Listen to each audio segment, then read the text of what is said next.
Hello అండి అందరికీ. ఇవాళ ఈవినింగ్ నేను వేడి అన్నము టమాటా పచ్చడి అండి. ఫ్రిడ్జ్లో టమాటా పచ్చడి ఉండే, టమాటా పచ్చడి మా అమ్మ బజ్జీలు చేసింది ఇవాళ.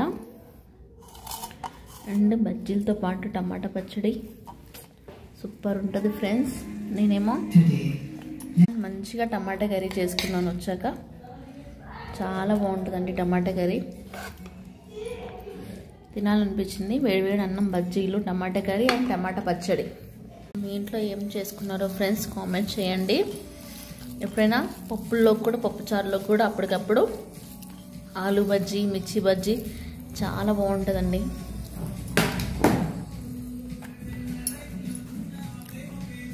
బజ్జీ ఇదేమో ఉల్లిపాయను పచ్చిమిర్చి వేసింది, బాగుంది.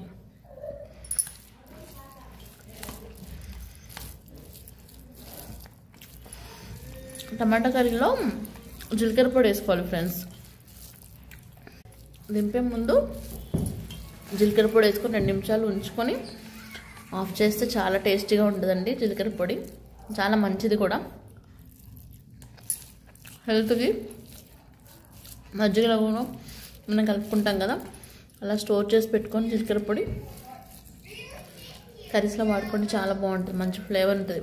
టమాటా కర్రీలో మాత్రం చాలా బాగుంటుందండి జీలకర్ర పొడి వేసుకొని టమాటా కర్రీ చేసుకుంటే ఒకసారి ట్రై చేసి కామెంట్ చేయండి.